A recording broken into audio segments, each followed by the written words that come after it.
What's going on, everyone? My name is Nicholas Merton here at DataDash, and today is November 4th of 2019. Well, folks, I hope you all are having a fantastic day wherever you are, and I gotta say, it feels good to be back home. I'm back on the East Coast, and in today's video, we've got a lot of different things to discuss. We're not only going to take a look at Bitcoin as well as Bitcoin dominance, but also dive into a variety of factors in traditional markets, taking a look at the largest IPO in history as Aramco looks to go public, and then also taking a look at some interesting data points for equity markets. But outside of all of that as well, we've got a sponsored interview with Bob Ross, who is the founder of Coinfield.com and Sologenic. So we're going to be talking about that later on in the video. But let's go ahead and dive straight into taking a look over the market. Alrighty, everyone, so let's go ahead and start off by taking a look over cryptocurrency markets. As you can see, over the last 24 hours, most cryptocurrencies are ticking to the upside here, pushing nearly above 2% here. So we've got a lot of different altcoin plays, from large well-known ones like Augur, as well as other different plays down here. Kind of some mid-caps that are really kind of taking the stage at the moment, as well as some of the small-cap plays. So it is good to see some risk-taking coming in for these altcoins. We're not seeing much sell-side action. Bitcoin is holding above 9,000, is actually taking around 9,200 right now, and we can see that being reflected in market cap. The strength of being able to hold these gains in the market has been quite impressive. And again, I think this kind of gets people away from the mindset that this was simply some kind of short-term form of price manipulation or whales just trading against one another, right? This was some serious buy-side activity. And again, whatever justified it, I think, is something that's still up for debate, whether it was China or some other outside reason. But again, that makes sense to me, right? As a institutional buyer, right? If I see Bitcoin down 46%, which is historically cheap, right? You know, usually anything past 35 to 40%, we're getting lucky at that point, especially after we've already set at the bottom for the cycle down here at the 80% correction mark. Usually people would take an opportunity even quicker, right? They would have taken it at 35 to 40%. So it is exciting to see that there were some buyers coming in and again, following through and buying on those corrective periods. Again, not many people want to buy throughout there. So that's the smart money coming in, right? We can see here as well, overall market capitalization for altcoins doing really well. We can see here we're still trying to play some catch up here, as we'll take a look at on the actual indicator. But again, not looking too bad in the sense of altcoin dominance. We've been able to close down most of the second green candle here that we saw within the 24-hour period that led Bitcoin to gain a severe amount of dominance, right? So as I showed you guys, and actually I appreciate someone pointed this out, and it's something I do because honestly I'm still confident in the call. I'm just a little bit off, I guess, in the sense of the timing. But someone said they really appreciate that I kept my line here, even though we've definitely kind of swayed off a little bit from it and stuff. We haven't started rallying higher to crazy new levels on Bitcoin dominance, but definitely a little bit slower than expected in this case, in the sense of seeing a decline overall. We're still seeing lower highs, we're seeing lower lows, and that's what I'm going to want to see here. It's a pretty high standard, but I want to see this come down here, break past the previous lows, and start playing catch up with this in order to catch down to the support line. But I think, generally speaking, right, it's important to not only have these kind of drawings up, even though they might have not panned out exactly as we intended, but I want to stand by my conviction. I still do believe we are going to see an altcoin cycle of some sort. Right, and we have been on the top end of the performance in the case of altcoins, right? Even though some may have been stagnant, we have seen a lot of this dominance go towards some plays like Basic Attention Token, going towards plays like Chainlink, some of the ones that we're really excited about going into 2020. So again, I think this will play catch up. I think if we roll below and close below the previous low over here on, I think this was the 30th of October, right on the eve of Halloween, then in that case, we're going to see this drop down, break below this low, and then continue with some serious momentum.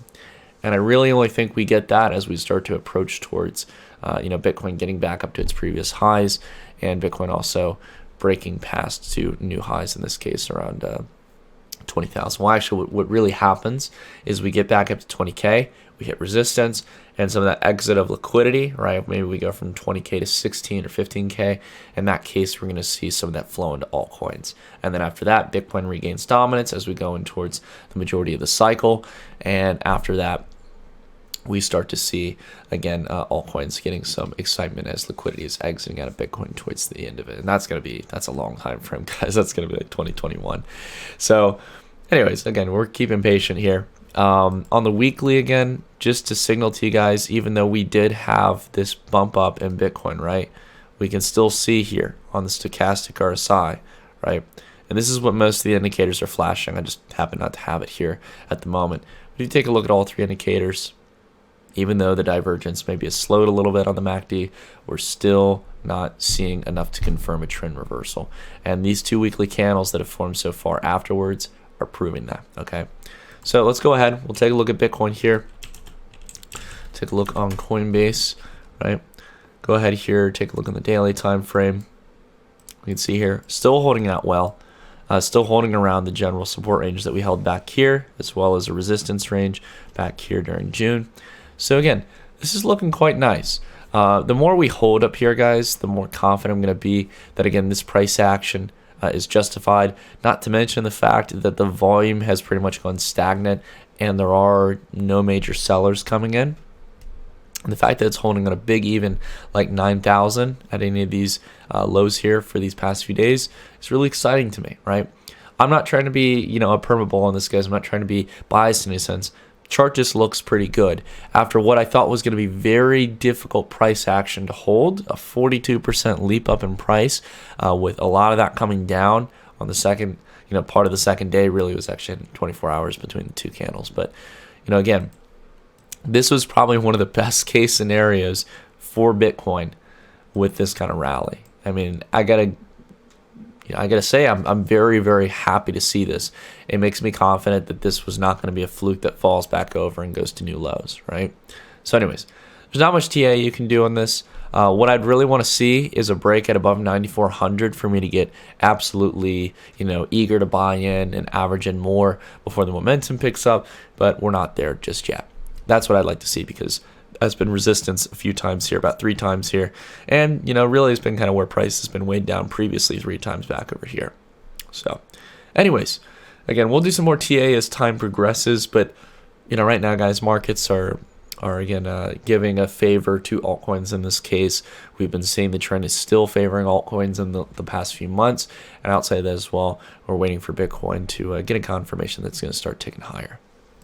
All right, so let's go ahead and talk about traditional markets. Now, you all know I've been, following this IPO a little. Well, I don't know. Maybe some of you might not know. I've been following this IPO for a little while, and this is going to be a really big deal. I mean, the media is actually, I'll be honest, with how much it sensationalizes things, it really hasn't given much credence to the Aramco IPO. All right, now, for those of you who might need some context on this, and that's absolutely fine because it's on a completely different corner of the world, Aramco is the largest oil manufacturer on the world.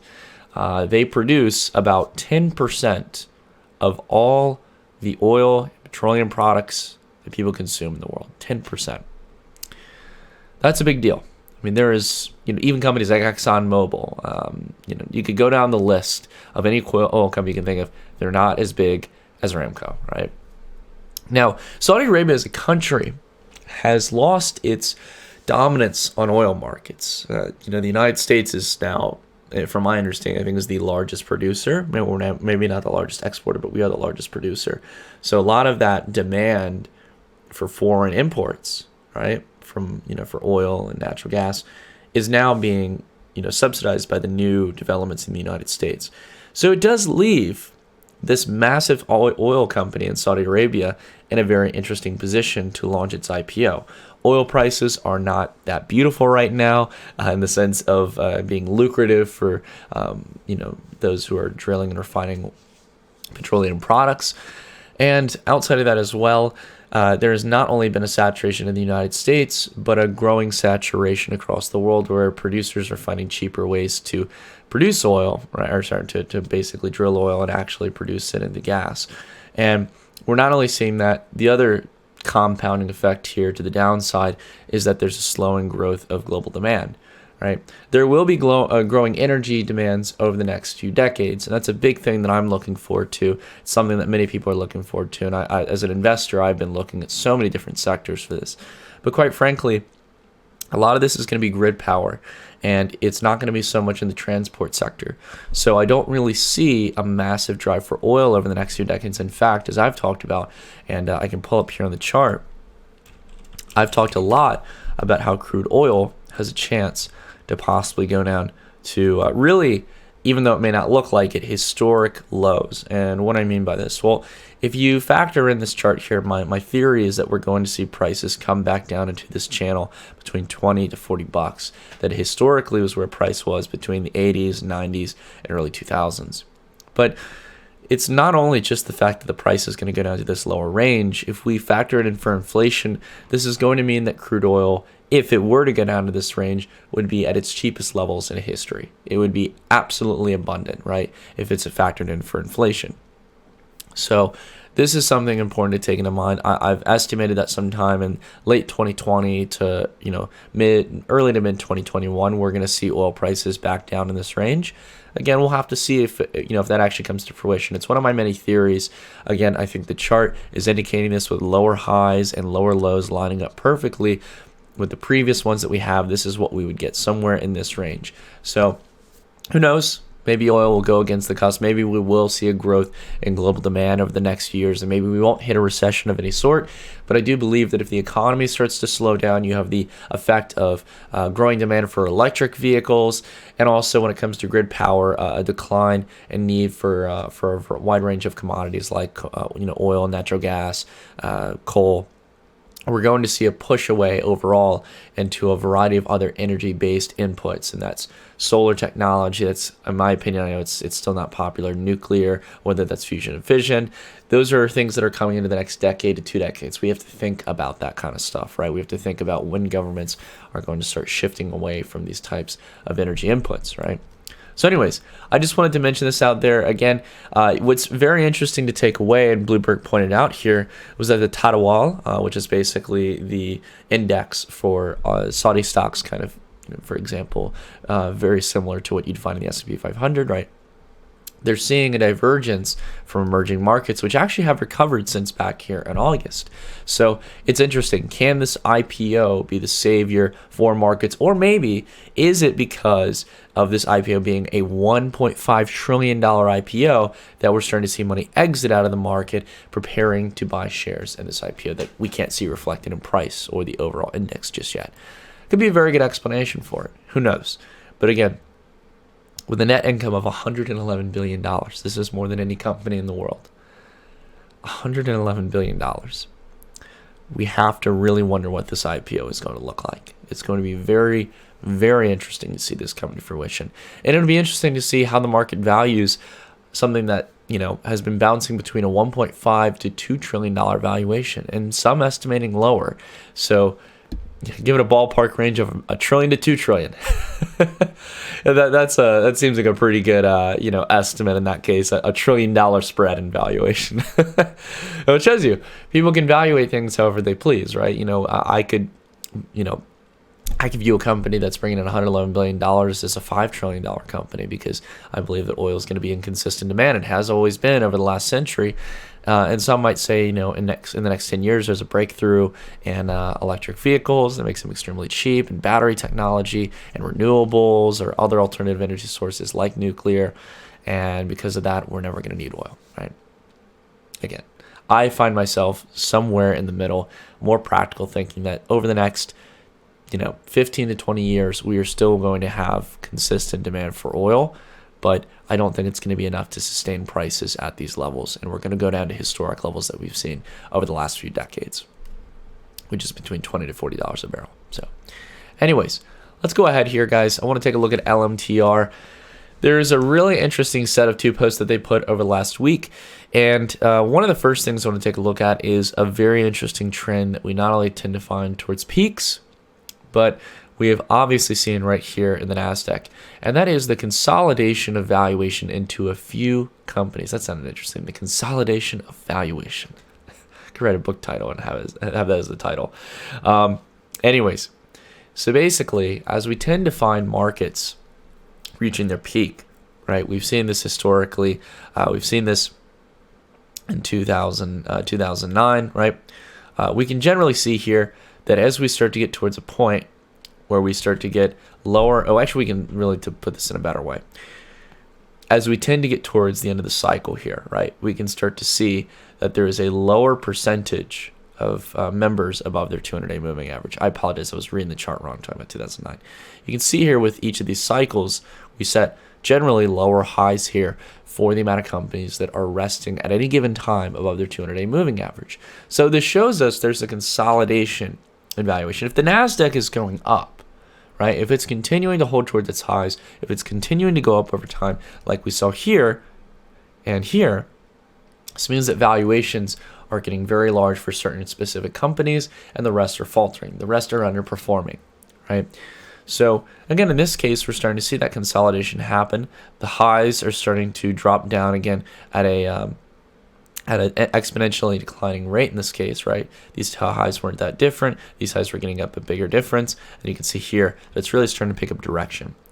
And there isn't much strength to get out of this 50% range, right? So this is very interesting to watch. And the more companies we have below the 200-day, especially seeing us down here for a short while in 2018, we were at the same range that we hadn't seen since 2008. This is definitely a big warning sign. This is a big warning sign that a few performers are consolidating the vast majority of gains in this market.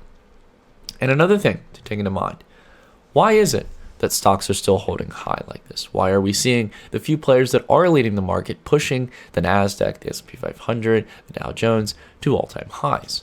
Well, I, again, will say it for the 100th time, it's obviously stock buybacks. But let's actually look at an indicator or an index that's going to materialize this, that shows us this real time. So this is an index. It talks about how stocks are being paid over, they're paying over their replacement value, okay? Now, to put it simply in this case, it is a great indicator that showcases, very similar back to the late 1990s, how companies are absolutely pressuring the market. They are providing billions of dollars of entry liquidity and cash off their balance sheet into buying up their own shares. This is exactly what happened during the late 90s, during the dot-com bubble. And we can only say that we haven't set an all-time high because of the peak here in 1999, right? So for those of you who understand just how crazy this time period was, how much awash cash was during the internet boom, and how much it was circulating in and out of different companies, this is looking like a very similar framework, right? Now, to be fair, we actually are seeing a lot of the big tech companies, those ones we talked about who are performing in the market, being pretty cash rich. Amazon, Facebook, Apple, Netflix, Google, all of these companies are starting to make a yield, and they're doing pretty damn good. But the thing is, again, historically, as we've seen back here in the past between the 1900s, a very similar range where, and actually to be fair, we were at least a little bit more rational where we didn't pay much over the replacement cost. It doesn't make much logical sense to do so. In this case, companies are so set out on doing two things, which is providing the buy-side liquidity to exit with their shares out of the market on the sell side at a decent price, but along with that, to keep earnings higher. Because when you're buying these shares off the market, you're taking them out of circulation, right? And in that case, it leaves a divergence in not only the buying and selling side, right, in this case, to be able to change the supply and demand side of the economics with those shares, but along with that, it is removing the amount of shares out of circulation that need to be paid dividends, that have a sense of earnings per share, right? So if you're reducing the amount of shares, let's say you reduce them by 20%, if your company was originally making $1 per share, well, now it can say it's making $1.25, or sorry, $1.25. I'm wording that weird, right? So again, this is the very interesting dynamic here that we have to take into mind, that it's going to boost earnings per share. And those are really the only key goals here. Again, to boost dividends, again, to provide buy-side liquidity. Stock buybacks provide a ton of artificial demand and artificial stimulus in the sense of the actual underlying financials. The earnings didn't change on our analogy we used. It was simply that because there's a reduction of shares, it can mean higher earnings per share. So when you get towards the later part of the cycle, and especially back during the dot-com bubble where most companies weren't making money, at least anywhere on par with their valuations, then this can be a very helpful tool to manipulate the price or the performance of a stock to some degree. And along with that, provide a great exit for those who want to get out of the market, especially at historic highs. It would make sense. That all being said, everyone, let's go ahead and dive into our interview with Bob Ross. Alrighty, everyone. And in today's interview, I'm going to be sitting down with Bob Ross, who is the CEO of CoinField, a leading cryptocurrency exchange that's really trying to push a lot of boundaries compared to some of the competition in the space. So, Bob, I appreciate you taking the time out of your busy schedule. I know, much like most of crypto, you're running around 24/7, and I'm really excited to get to talk to you a little bit about what you guys are doing at CoinField as a company. Thanks, Nick. Thanks for having me on your show today. Absolute pleasure, man. So let's go ahead and first, as always, I like to kind of dive in a little bit to the individual who I'm talking with. And Bob, you've honestly been in the space for a decent amount of time. We're into your background a little bit, but I thought it might as well be good to get a general understanding of where you've come from over the last few years. Thank you. I have founded a few manufacturing plants. I'm coming from manufacturing background. I've been involved in manufacturing and marketing in past 11 years. And back in 2016, when I got more familiar with cryptocurrency and blockchain, I changed my focus, into cryptocurrency, and there we go. This is where we are right now. Interesting. So you've made a complete different shift into a different industry now. And I'm curious, with obviously you have a lot of other things you want to expand to that we will talk about as we go throughout the interview. Mm-hmm. One thing that is obviously kind of your kind of bread and butter is obviously what you guys are doing over at CoinField. So as a cryptocurrency exchange, what are you guys offering that makes you guys stand out? And why do you really think you guys could be one of the major bridges to getting people on board into crypto? Yeah, I think when you have a cryptocurrency exchange, technology, customer support, and obviously the wide range of coins that you offer are the keys. And these are our main point of focus. We have been focused a lot on technology and customer support. I'm sure it's very, I had the experience with some other cryptocurrency exchanges in past. You want to get something done, you have to wait. Sometimes even 72 hours to get simple resolution for an issue that you have. These are annoying. So when we started CoinField, we had all these points in mind, and so I would say these are our top 3 keys. Yeah, honestly, being able to scale something like customer support, I think, is so important because it's not like a normal standard application we're dealing with where, it might be okay to resolve something in 24 to 48 hours. But when it comes to financial worries and concerns, when you're managing money, I mean, this is extremely imperative. And the worst thing is that when these exchanges get overloaded, you can't get anyone on the line unless you're someone like you or myself or someone who maybe has a following who can have some kind of voice on social media. And it sucks for a lot of average everyday individuals. So to be able to scale that, I think is very important. Yeah, especially in cryptocurrency market, how volatile the market is. Today Bitcoin price is $10,000. An hour later, it's 15. So you're losing money and time. So absolutely. So I'm very curious in this case. You guys obviously are an exchange in this case that allows people to buy crypto. You have fiat on-ramps, if I'm correct, in this case. Access to yeah, so you've got, I was going to say, it seems like there was a plethora rather than just simple bank transfers in this case. You have a lot of different on-ramps. So you want to maybe take some time to talk about that? Yes, that was actually, that's a great point.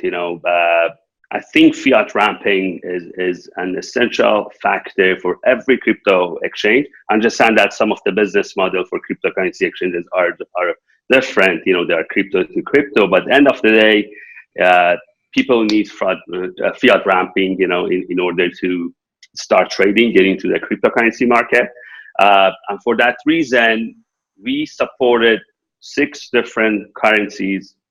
We support USD, Canadian dollar, British pound, euro, Japanese yen, and AED, which is United Arab Emirates dirham. Yeah, I mean, offering such a wide range of on-ramps for cryptocurrencies that allows you to tackle a lot of different markets. And that's one thing I think is important for other people to understand. What kind of markets are you guys servicing? Are you more focused in the EU, in the United States, or other foreign countries in this case, maybe more for a global audience outside the US? I would say global audience for sure, but the majority of our users are coming from Europe and EU. It's been a great market for us. We are shifting our focus more on UAE and Japan, as well as Korea for 2020. Yeah, I gotta say, I think a lot of people are sleeping on what's going on in UAE in the sense of crypto. I mean, it's one of the biggest financial havens in the world for regulation and taxes and stuff, and I think they really see the benefit of cryptocurrency. Mm-hmm. You know, avoiding middlemen, avoiding the inefficiencies in the banking sector. Correct. Very looking forward, I think, to Yeah. blockchain. You know, so in the sense, we understand you guys have a lot of different on-ramps here. You guys really Mm-hmm. serve a global audience. What are some of the coins that you guys have on the exchange as well? What kind of exposure can people gain throughout your platform? You know, on the production servers, we do have, if I'm not mistaken, about 25 coins at this moment. However, on our testnet, we have over 200 coins ready. You know, you can add any of these coins at any time. But quite frankly, we don't want to take it too fast. You know, we want to make sure, first of all, the coins that we are going to list, they are not securities. So that's our top priority. Beside that, we have been busy with so many other projects, including Sologeny.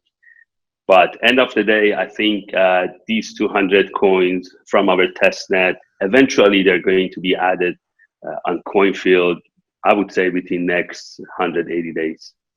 That's awesome. I mean, it's not only it's good to see that you guys have such a good range of cryptocurrencies, but I agree with you. You not only want to be concerned about the regulatory aspect, but make sure that you don't overwhelm people with too many different cryptocurrencies. And you really try to provide projects, the ones that are liquid out there, so you can have a good experience for those who are just trading, and then also for those who are really trying to invest in serious projects in the long term. Absolutely. Yeah. So I definitely, I think it's interesting. You guys have done a lot of good things at CoinField, the vast amount of on-ramps, the exposure you can gain. One thing I think that you guys are doing really interesting, Bob, and I know you're probably excited to talk about it, is what's going on with Sologenic, which is what you're working on. You have it on your shirt, so I mentioned for those who may be hearing about it for the first time. I've read in through it. It's pretty interesting. Yes. Can you give people a little bit of an understanding as to what you're trying to do, and not only just understanding it, why is it valuable in this case for the world? Yeah. You know, actually, I start with this. I've been trading a stock since my 20s, like a long time ago. So about 3 years ago, I've tried to, diversify my stock portfolio by converting some of my assets to crypto, but it wasn't really that easy. I had to log into the platform, sell my assets, transfer it to my bank account, which, I had to wait a couple of days, and then wire transfer it again to so-and-so cryptocurrency exchange and buy Bitcoin or other assets, crypto assets. But it was already too late because 7-8 days passed, and I had to pay a lot of fees, obviously, on 2 wire transfers.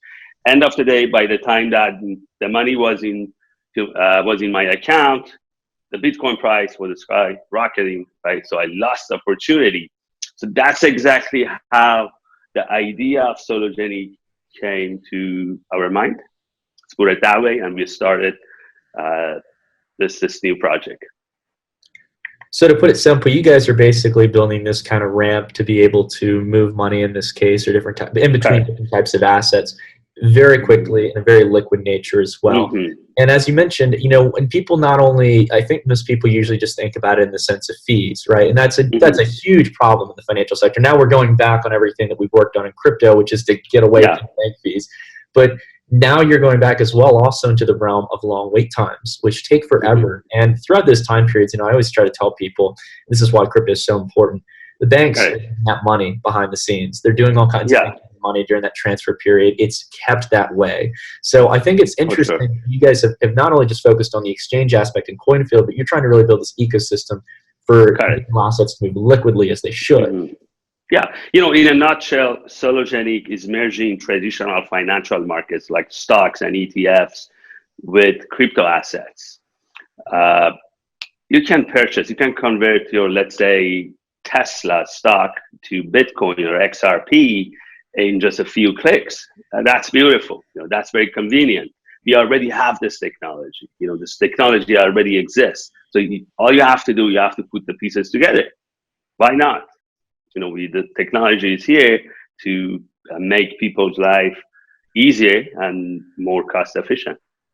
So I obviously don't want to dive too much on the tech side. So long as it works, it works. But I'm curious, just to explain to people, Bob, you're probably the best at doing it. How do you go about actually doing this in the back end? You said this technology is present, it works. I think obviously that the technology hasn't been the concern, but do you guys do it in a compliant nature, and how does it kind of work? Yes, obviously, you are involved in selling securities, which they are stocks and ETFs. You need to be in compliance with the regulations, local regulation and international. We are doing this within regulatory framework. The way that it's being done, so we have a contract with a big brokerage house that they offer us actually access to 30 different stock exchanges globally, like pretty much all the big players. And so we have already applied for security licenses, which they are going to be issued sometimes by Q2 2020. Unfortunately, it's a lengthy process. It's not easy. Otherwise, everybody would do that. But we are on the right track, and we're not going to go live. We're not going to be offering securities to our customers unless we make sure everything is regulated. Absolutely. And it's in the interest of consumers in this case, because being a user on a platform like this, if things weren't properly done especially when you're dealing with securities, it can freeze things for consumers in this case, and it's a whole nightmare. So I think it's awesome that you guys are doing that. And that, honestly, as soon as Q2 of 2020, I think that's going to be exciting to be able to liquidly transfer. I know it's a problem for me, even as someone who knows so much about the space and looks at so many different crypto startups and knows where I can move my money. I mean, I still use predominantly cryptocurrency exchanges, and they're siloed in this case. So to be able to have a liquid connection to a brokerage in this case, all from one platform. Absolutely. So what do the times and the fees look like? Because I know you guys are using XRP's ledger in this case to keep a lot of this. I'm assuming it's seconds, and it's a matter of just a charge. The reason that we selected XRP and XRP network is, as you mentioned, XRP is fast, it's cost efficient. And they have a great XRP ledger. They offer you everything, all the tools that you need to create a financial ecosystem. And we have been, our team, they have been getting trained and educated on XRP ledger over the past 6 months. And finally, we came to conclusion that, XRP ledger is a platform, is the base that we are looking for. And obviously that it's fast, cost efficient, and gives us all the technology that we need. So basically, from my understanding of it, when I looked through it, you're using XRP Ledger in this case to be able to actually facilitate the creation and also passing of these digital assets in this case. Correct. So just to clarify, there are two categories of coins, like let's call them coins or tokens.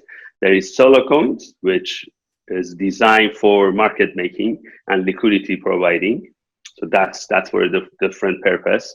And then there are tokenized assets, like tokenized stocks, tokenized ETFs.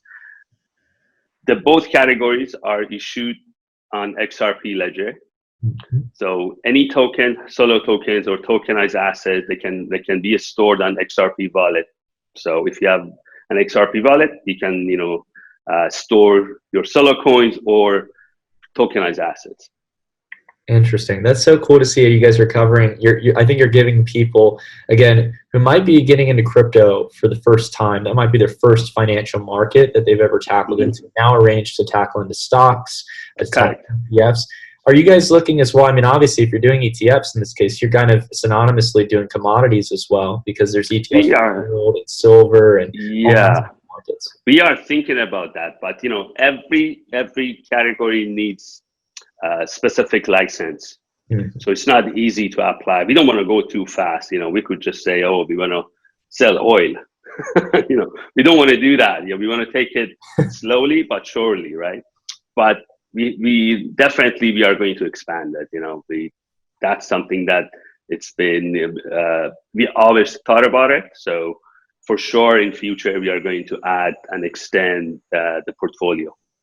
Well, Bob, I think this is extremely exciting, and more than anything, I want to make sure people can find a way to engage with you guys. I think it's a cool project. I definitely want to test it out and just see Thank you. transactions happening in real time. Honestly, I think it's a very fascinating concept overall. So obviously, we'll leave the links in the description and everything. But where is the best place for people to go to learn more about you guys, or maybe get involved in your guys' community? Solargenic.com. So I would say that our website is on. There's a white paper and one pager. So if you want to get more familiar with Solargenic and solar coins, you're more than welcome to take a look at solargenic.com. Absolutely. Well, awesome. This is awesome, Rob. I appreciate the time, man. In the case of what you guys are doing, I think it's imperative to have these kind of systems where we can bring all things into one platform. It's the only way I really see cryptocurrencies being seen as an additional serious asset class when you can merge it with the traditional world of equities, different types of securities. So, Bob, I think you're doing a great job and a great service for the space. Thank you, Nick. Definitely want to keep up with it over time. Yes, thank you very much. I appreciate that.